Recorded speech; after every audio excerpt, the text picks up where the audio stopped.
আসসালামু আলাইকুম দর্শক। সংসদে ইসলামী ব্যাংককে নিয়ে যে চাঞ্চল্যকর তথ্য স্বরাষ্ট্রমন্ত্রী সালাউদ্দিন আহমেদ সবার সামনে তুলে ধরেছেন, তারপর থেকে ইসলামী ব্যাংক সম্পর্কে জনগণ অনেকটাই হয়তোবা কিছু বুঝতে শুরু করেছেন। দর্শক, সবথেকে বড় কথা হচ্ছে ইসলামী ব্যাংক। এই ইসলামী ব্যাংক, তারপর হচ্ছে আপনার ইবনে সিনা এবং আরো অনেক প্রতিষ্ঠান আছে, রাষ্ট্রের অনেক গুরুত্বপূর্ণ প্রতিষ্ঠানগুলো আছে, যেই প্রতিষ্ঠানগুলো একটা সময়ে আমরা সবাই যেটা জানি এবং সবাই যেটা মানে এখনো যেটা আমরা জানি সেটি হচ্ছে যে এই গুরুত্বপূর্ণ প্রতিষ্ঠানগুলো জামায়াতে ইসলামীর নেতাকর্মীদের দ্বারাই পরিচালিত। বোর্ড অফ ডিরেক্টরে যারা থাকেন তারাও কিন্তু জামায়াতের কর্মী। মানে জামায়াতে ইসলামী যে দলটি হচ্ছে ধর্মভিত্তিক কিংবা রাজনীতি তারা করেন, কিন্তু সেটা হচ্ছে ধর্মের উপরে বেস্ট করে রাজনীতি করেন। এখন এই যে ইসলামী ব্যাংক, যেটি একসময় খুবই বলা যেতে পারে বাংলাদেশের খুব গুরুত্বপূর্ণ একটা ব্যাংক হয়ে উঠেছিল, সেই ব্যাংকটি আস্তে আস্তে আমরা দেখেছি কিভাবে ধ্বংসের দিকে চলে গেছে। দর্শক, একটা বড় যে বিষয়টি সেটি হচ্ছে আমরা যেই বিষয়গুলো সবসময় ভুলে যাই, সেই বিষয়গুলো হচ্ছে এই যে ধর্মের নামে যারা রাজনীতি করেন কিংবা এই ধর্মের নাম নিয়ে যেই জায়গাগুলো কুক্ষিগত করে রাখা হয় বা হয়েছে অতীতে, এই জায়গাগুলোর থেকে আসলে কারা বেনিফিটেড হতো। সর্বপ্রথম যদি আমরা দেখি, বাংলাদেশের যদি 18 কোটি জনগণ হয়, এই 18 কোটি জনগণের মধ্যে আমি ধরে নিচ্ছি 5 কোটি হচ্ছে তরুণ। এখন সেই তরুণ প্রজন্মের ছেলেফেলেরা বা ছেলেরা মেয়েরা যারাই আছেন, তাদের আসলে চাকরি যে প্রয়োজন, আমরা চাকরির বাজারে যে বড় পরিমাণ ঘাটতি দেখি, যে চাকরির বাজারে যে পরিমাণ সমস্যাগুলো আমরা দেখছি, আপনি যদি একটু খেয়াল করে দেখেন, এই ইসলামী ব্যাংক কিংবা এরকম আরো যেগুলো আছে জামায়াতে ইসলামের নেতাকর্মীদের দ্বারা পরিচালিত, এই জায়গাগুলোতে আপনি খেয়াল করে দেখবেন আপনার আমার মতো সাধারণ মানুষ কিন্তু সেখানে চাকরি পায় না। সচরাচর চাকরি সেখানে পায় না। পেলেও কারা পায়? যারা হচ্ছে সেই দলের আদর্শকে যারা লালন করে, একমাত্র তাদের জন্য। এখানে আসলে যদি কথা বলতে হয় তাহলে এখানে অনেক বড় একটা, বলতে গেলে একটা গভীর প্ল্যানিং আছে। গভীর একটা, আপনি বলবো যেটা চেইন অফ কমান্ডস আছে, এবং এটা বছরকে বছর ধরে জামায়াতে ইসলামী এবং এই ইসলামিক দলগুলো মানে যারা আছে এটার আসলে রুটটা কিন্তু অনেক গভীর। সো সেই রুট নিয়ে আমরা আলোচনা না করে আমরা সেখানে স্টিক থাকতে চাই যে সংসদে যে উত্তপ্ত আলোচনা কিংবা সংসদে যেই চাঞ্চল্যকর তথ্য স্বরাষ্ট্রমন্ত্রী দিয়েছেন, যে রুরাল ডেভেলপমেন্টের নামে যে 2200 কোটি টাকা, যে 2200 কোটি টাকা বরাদ্দ করা হয়েছে, 1100 কোটি টাকা বরাদ্দ করা হয়েছিল আপনার নির্বাচনের 5 আগস্টের আগে, এবং 5 আগস্টের পরে আরো, 5 আগস্টের পরে আপনার 1100 কোটি টাকা আপনার বরাদ্দ করা হয়েছিল, আবার নির্বাচনের আগে দিয়ে আরো 1100 কোটি টাকা বরাদ্দ করা হয়েছে, যেটার কোনো হদিশ কিন্তু নাই। এটা গেল একটা। তারপর হচ্ছে নাবিল গ্রুপ নিয়ে একটা মন্তব্য করেছেন যে 700 কোটি টাকার একটা ব্যাপার আছে। 700 কোটি টাকা ইসলামী ব্যাংকের এখান থেকে নিয়েছে। সো এই টাকাগুলো কারা দিয়েছে, কিভাবে দিয়েছে, কোথা থেকে এসছে, এই রকম নানা বিতর্ক এবং নানা বিষয় নিয়ে কিন্তু স্বরাষ্ট্রমন্ত্রী সংসদে সবার সামনে এই বিষয়গুলো আলোচনা করেছেন এবং এটি বলেছেন যে এইগুলোর বিষয়ে তদন্ত অবশ্যই করা হবে। দর্শক, আপনারা যদি একটু খেয়াল করে দেখেন যে বিএনপির মানে বর্তমান সরকারের মাইন্ডসেটটা যদি আমরা দেখি, আমরা আমরা খুব এক্সপেক্ট করছি যে খুব দ্রুত হয়তোবা কোনো কিছু করবেন, বা এই সরকার খুব দ্রুত হয়তোবা কোনো অ্যাকশন নিবে কোনো কিছুর বিরুদ্ধে।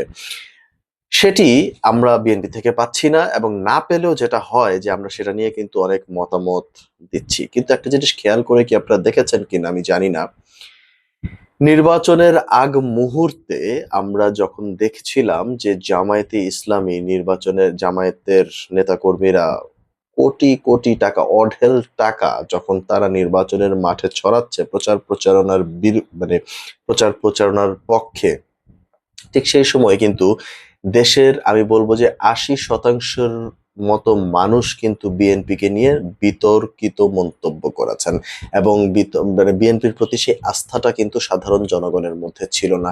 আমাদের কাছে ঠিক মনে হচ্ছিল যে নির্বাচনের আগে এই বুঝি জামায়াত ইসলামী জিতে গেছে, এই বুঝি জামায়াত ইসলামী ক্ষমতায় এসছে, এমনও একটা রব উঠে গেছিল যে আপনার বিএনপি দেখলাম, আওয়ামী লীগ দেখলাম, এবার না হয় একটু জামাতকে দেখি, এই ধরনের কথাও কিন্তু উঠে আসছিল। সব থেকে বড় কথা হচ্ছে একটা বিষয়, খুবই এটা ভাবতে হবে সবাইকে, সেটি হচ্ছে যে উত্তরবঙ্গে আমরা দেখলাম যে জামায়াত ইসলামের এত পরিমাণ ভোট উত্তরবঙ্গে আছে, এবং উত্তরবঙ্গ থেকে কিন্তু জামায়াত একটা ভালো সাপোর্ট পেয়েছে এই নির্বাচনে, যেটি অভাবনীয় এবং যেটি কখনো মানে বাংলাদেশের জনগণ আশাও করেনি। তো সুষ্ঠু নির্বাচনের মাধ্যমে জামায়াত যে সংসদের বিরোধী দলে বসেছেন, সেই দলের লোকজনই যখন এই 5 আগস্টের পরে ইসলামী ব্যাংক গিয়ে আবার দখল করে, এবং সেখানে গিয়ে যখন আবার তারা তাদের নিজেদের লোকবল সেখানে বসানোর পরপরই 9,000 সাধারণ মানুষের চাকরি তারা নিয়ে নিয়েছে, এবং সেই 9,000 মানুষের চাকরির পরিবর্তে তাদের তাদের আসলে কি হবে, তারা আসলে পরবর্তীতে কোথায় চাকরি পাবে, এই যে বেকারের সংখ্যা যে বেড়ে গেল, সেটা নিয়ে কিন্তু তাদের কোনো ভ্রুক্ষেপ ছিল না, এবং সেটা নিয়ে আমরা খুব বেশি একটা আলোচনা করতে দেখি নাই। কিন্তু বর্তমানে সংসদে এই আলোচনাগুলো হয়েছে, এবং এই আলোচনার মাধ্যমে কিন্তু অনেক কিছু উঠে এসছে। আপনারা যদি দেখেন যে জামায়াত আমিরের অভিযোগ, বিরোধী দলীয় নেতা ও জামায়াত আমির শফিকুর রহমান সংসদে এটাও অভিযোগ করেছেন যে শেখ হাসিনা এস আলমকে ব্যবহার করে ব্যাংকটি ধ্বংস করেছিলেন। কিন্তু এখন বর্তমান ব্যাংক চেয়ারম্যান, যিনি পূর্বে বাংলাদেশ ব্যাংকের ডেপুটি গভর্নর ছিলেন এবং এস আলমের সহযোগী ছিলেন, বলে অভিযোগ করেন যে তার মাধ্যমে এস আলমের আবার ফিরে আসার। দেখুন দর্শক, একটা কথা বলি, একটা রাজনৈতিক দল, মানে আমি যদি বলি যে একটা লিবারেল রাজনৈতিক দল যখন দেশ চালায়, সে কিন্তু সবার কথা চিন্তা করে, প্রত্যেকটা ধর্মের কথা চিন্তা করে, প্রত্যেকটা মানুষের কথা চিন্তা করে। কিন্তু ধর্মভিত্তিক, আমরা যদি আমার পাশের দেশে, আমরা যদি ভারতের কথাই চিন্তা করি, দেখেন না একটা হিন্দুত্ববাদী সরকার যখন ক্ষমতায় থাকে তখন কি হয়। প্রত্যেকটা কনস্টিটিউশন, মানে কনস্টিটিউশনের প্রত্যেকটা জায়গা, প্রত্যেকটা সাবজেক্ট, প্রত্যেকটা অবজেক্ট, সকল জায়গায় আপনি দেখবেন যে একটা মানে হিন্দুত্ববাদের একটা ছোঁয়া কিন্তু সেখানে দেখতে পাবেন আপনি। তো ঠিক সেইভাবে, এবং ধর্মভিত্তিক একটা র্যাডিক্যালিজমও কিন্তু সেখানে দেখা যায় যে খুব বেশি বাড়ছে, বেড়ে গেছে। এবং আমরা দেখতে পাচ্ছি যে ধর্ম নিয়ে, এই যে আমরা যদি সম্প্রতি পুশিনের ঘটনাগুলোই দেখি, সেখানে দেখবেন যে অনেক মুসলিম, ইন্ডিয়ান মুসলিম, তাদেরকেও কিন্তু জোরপূর্বক পুশিন করা হচ্ছে বাংলাদেশের ভেতরে।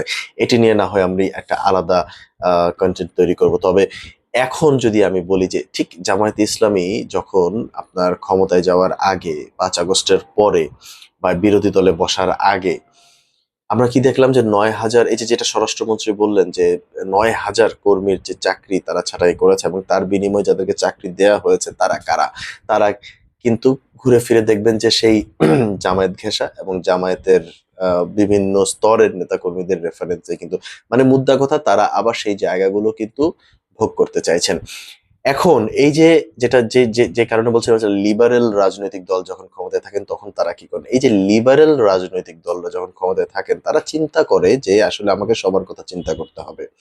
তো সেই জায়গাটা চিন্তা করে কিন্তু শেখ হাসিনার আমলে এস আলম গিয়ে আবার হচ্ছে সেই জায়গাটা দখল করেছিল, সেটা হচ্ছে আওয়ামী লীগের ঊর্ধ্বতন মানে জায়গার থেকে তাদের রেফারেন্সে বা তাদের পরিকল্পনার স্বার্থে, যেটাই আমরা বলি না কেন, সেইভাবেই কিন্তু সেই জায়গাটা দখল করা হয়েছিল। কিন্তু সেই জায়গাটা কিন্তু আপনার দখল করা হয়েছে জোরপূর্বক ভাবে, সেটাকে কিন্তু আর ঠিক করতে পারে নাই, বরং লুটপাট হয়েছে, যেটির চিত্র আমরা অতীতেও দেখেছি। এখন এই যে এস আলমের হাজার হাজার কোটি টাকা লুটপাটের ক্ষত কিন্তু এখনো আপনার ইসলামী ব্যাংক থেকে শুকায়নি। তো এই যে ইসলামী ব্যাংক থেকে যে এখন পর্যন্ত যেই ক্ষতটা শুকায় নাই, সেই ক্ষতটা শুকানোর আগে আপনি যখন 9,000 কর্মীকে চাকরিচ্যুত করলেন, সেই 9,000 চাকরিচ্যুত মানুষের সংসারের কি হবে, তাদের অবস্থা, কি বউ বাচ্চার কি হবে, এইটা নিয়ে কিন্তু তারা কেউ কথা বলে নাই। যেটা আপনার স্বরাষ্ট্রমন্ত্রী আপনি খুব স্পষ্ট করেই যেটি বলেছেন যে ৯,০০০ কর্মরত মানুষের ৯,০০০ কর্মরত যারা কর্মচারীকে আপনার একদম ডিরেক্ট আপনার চাকরি থেকে বের করা হয়েছে, তার এগেনস্টে কিন্তু আপনার ৬,০০০ মানুষকে নিয়োগ দেওয়া হয়েছে। এই ৬,০০০ মানুষ আবার অভিযোগ করেছে স্বরাষ্ট্রমন্ত্রী যে এটা হচ্ছে একটা নির্দিষ্ট রাজনৈতিক দলের। এছাড়া নিয়ম ভেঙে আরো ১৩,০০০ কর্মকর্তা কর্মচারীকে ৩টি করে ব্যাংক টু ব্যাংক প্রমোশন বা পদোন্নতি দেয়া হয়েছে। দেশের সবচেয়ে বড় বেসরকারি ব্যাংকের প্রাতিষ্ঠানিক কাঠামোকে কিভাবে রাজনৈতিক আখড়ায় পরিণত করা হয়েছে, কোনো ব্যাংকে একযোগে হাজার হাজার দক্ষ কর্মী ছাঁটাই এবং রাজনৈতিক কর্মী নিয়োগ দিলে তার পেশাদারিত্ব ও গ্রাহক ও আমানতের নিরাপত্তা নিয়ে প্রশ্ন তোলা হয়েছে সংসদে। একটাবারও আমরা কি চিন্তা করেছি কিনা যে দেশের অভ্যন্তরীণ যে রাজনৈতিক পরিস্থিতি, সেই রাজনৈতিক পরিস্থিতিতে আমরা তো হরহামেশাই বলি যে বিএনপি চাঁদাবাজি করেছে, বিএনপি এই করেছে, সরকার ওই করেছে, ওই করেছে। মানে আমরা সরকারকে সবসময় ব্লেম দেওয়ার একটা মাইন্ডসেটের মধ্যে কিন্তু থাকি। কিন্তু বিরোধী দলে এই যে যাদেরকে আমরা ফেরেশতা বলছি, যেই দলটিকে ফেরেশতা বলছি, সেই দলটি, সেই একটি দল তারা কি করছে সেটা আসলে আমাদের মনে হয় চোখ খুলে বিচার করার একটা সময় আমার কাছে মনে হয় এখন চলে এসছে। এবং সেটি দেশের মানুষের সেটা চিন্তা করতে হবে। সেটা গণমাধ্যমকে সেটা নিয়ে কথা বলতে হবে এবং নানান জায়গা থেকে সেই জায়গাগুলো উঠে আসলে আমি মনে করি এই বিষয়গুলো আরো স্পেসিফিক হবে এবং সবার সামনে আসবে। এখন এই মুহূর্তে বিএনপি যে কথাটি বলেছে যে তদন্ত করবে, আমিও চাই যে বিএনপি তদন্ত করুক এবং উল্টা দিকে আপনার শফিকুর রহমান জামায়াতের আমির যেটি বলেছেন, যদি উনিও জড়িত থাকেন তো ওনার নামটাও যেন সেখানে আসে। উনি এটিও বলেছেন যে এই ইসলামী ব্যাংকের সাথে বিএনপির অনেক লোকজনও জড়িত, যাদের অ্যাকাউন্ট সেখানে আছে, ব্যবসা বাণিজ্য আছে। স্বাভাবিক অ্যাকাউন্ট থাকতে পারে, কিন্তু আমি যেই জায়গাটা দেখার জন্য আগ্রহ নিয়ে বসে আছি সেটি হচ্ছে যে ইসলামী ব্যাংকের এই জায়গাটিতে, মানে ইসলামী ব্যাংক নিয়ে তদন্ত যখন শুরু হবে তখন আসলে কোনো বিএনপির নেতা বা নেতার নাম এখানে আসে কিনা এটি এটি এটি আমি দেখার অপেক্ষায় আমি আছি। একই সঙ্গে অর্থমন্ত্রী আমির খসরু যে কথাটি বলেছেন যে বিএনপির হাতে ইসলামী ব্যাংক নিরাপদ। দেখুন, একটা বিষয় কি মানে ইসলামী ব্যাংক কার কাছে নিরাপদ, সরকারের কাছে না বিরোধী দলের কাছে, সেটা নিয়ে আমাদের আসলে টু বি অনেস্ট কোনো আগ্রহ নাই। আমাদের আগ্রহ যে এই জায়গাটায় এই ব্যাংক সঠিকভাবে পরিচালিত হচ্ছে কিনা, এই ব্যাংকে ধর্ম একটা রাজনৈতিক দলের যে মতাদর্শের বাইরে যে অন্যরা কি সেখানে চাকরি পাচ্ছে কিনা বা তারা পাবে কিনা আদৌ, এই জায়গাগুলো কতখানি আপনি ক্ল্যারিফাই করতে পারবেন বা স্পষ্ট করতে পারবেন বা কনফার্মেশন আমাদের সাধারণ মানুষকে দিতে পারবেন, সেটা দেখার অপেক্ষায় আমি আছি। এখন এই যে ইসলামী ব্যাংক নিয়ে যে বিতর্ক শুরু হয়েছে, এটি আরো বহু দূর যাবে এবং আমরা আরো জানার অপেক্ষায় আছি যে এর গভীরতাটা আসলে কোন জায়গায়, এটার সাথে আসলে কাদের লিঙ্ক আপ আছে, কারা কারা ৫ আগস্টের পরে এই ব্যাংক দখল করেছে, এই দখলদারিত্বের এই সবকিছু আমরা অবশ্যই দেখার অপেক্ষা এবং জানার অপেক্ষায় রইলাম। দর্শক, আপনাদের যদি কোনো মন্তব্য থাকে আপনারা কিন্তু সেটি অবশ্যই জানাতে পারেন। ধন্যবাদ।